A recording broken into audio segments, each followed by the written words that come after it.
So in this Microsoft Word, we will go with the articles that govern our Data Privacy Act. So we have the three articles that govern our Data Privacy Act with their specific link.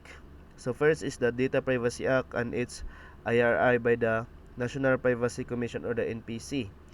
This official resource clarifies the DPA's core principles and regulation, emphasizing the balance between privacy and information flow.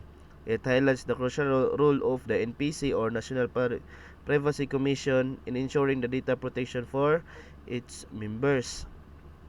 Then next is we have the Republic Act number 10. Also the link for the first article is it's this one. So we have the privacy.gov.ph. Then for the second article, we have the Republic Act number 10, 17.3, the Data Privacy Act of 2012 from Lawfell. So it has the link of lawfell.net. So this is the link for the second article. So the second article shows that this legal document offers a detailed overview of the Act's provision. So it specifies the data collection and processing requirements. So this data collection is governed by rules because we only share data that is that should be given. So for example, if you are given if someone needs name or just email, so you can just put the name and email without other information given. So you should be giving the data specifically, so without extension. Then individual rights regarding their data and potential penalties for non-compliance. So the Data Privacy Act of 2012 shows the potential penalties for those person who did not comply for the individual data. Then for the third article, we have the data privacy law. So why it matters to you from the Rappler. So this is the link from the Rappler. We have the privacy statement. So this article focuses on the practical implications of the DP for individuals. It showcases how the Act protects our online identities and empower us to make informed choices about our data. So for example, when you are visiting a website, so you will see the allowed cookie. So it is your responsibility or it is your personal protection that will enable you to either you allow the cookies or not, and you have the choices whether to disallow or allow it.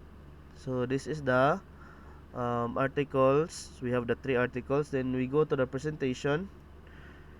So for the presentation, we have, so first we have the data breach.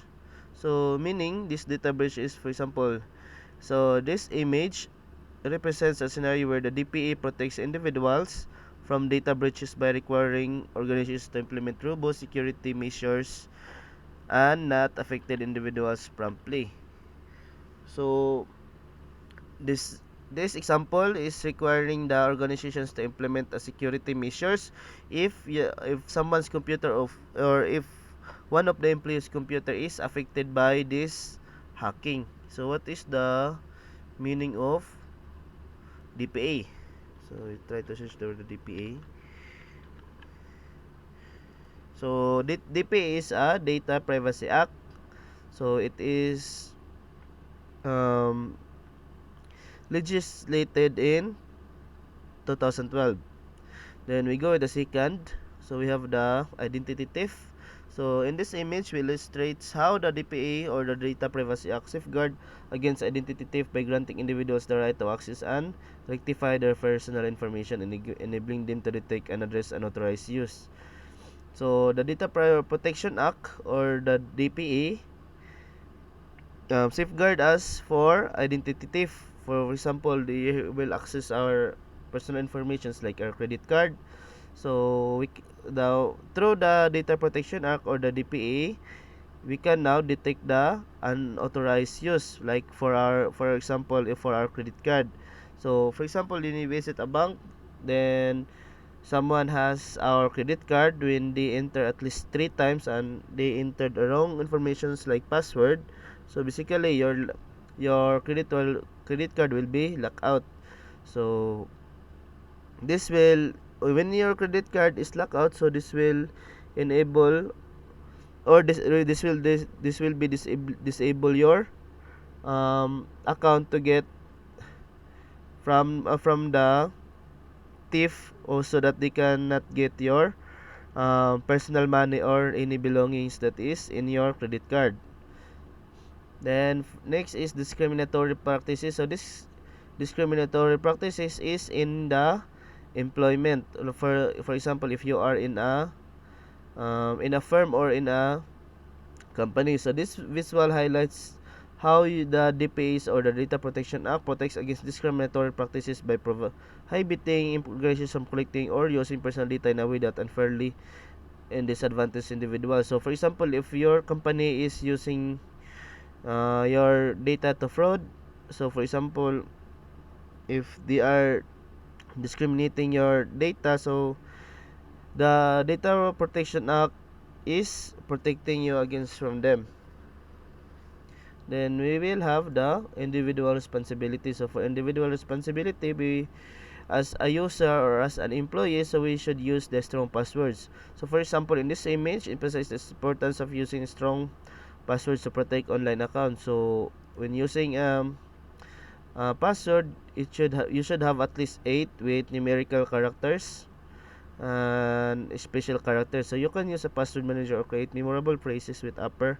Oh, we have the with upper and lowercase letters. So we have the uppercase and lowercase, the numbers, then the special characters like at and hashtag. So we have those special characters.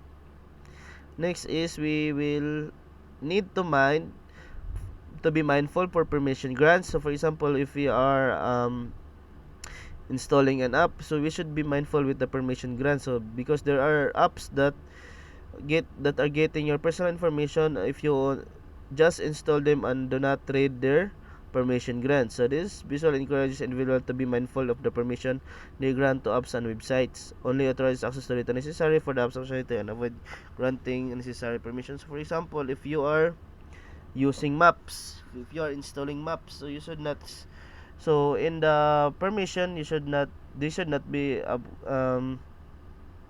your contacts or your personal information should not be included in the maps because you are only accessing the direction. Then next is we have the understanding privacy policies. So every company has the privacy policies.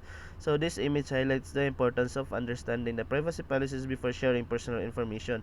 So for example, when you are visiting a website, they will have, or they should have the privacy policies. So these privacy policies, or like cookies, so these are the specific data that that they can get from you. If your data is, if your data that if there is a data that they get that is not in their privacy policy, so you can file a report to the Data Protection Act 2012 governing bodies. Then so maybe that's all for our discussion for our presentation and for the 3 articles for our Data Protection Act.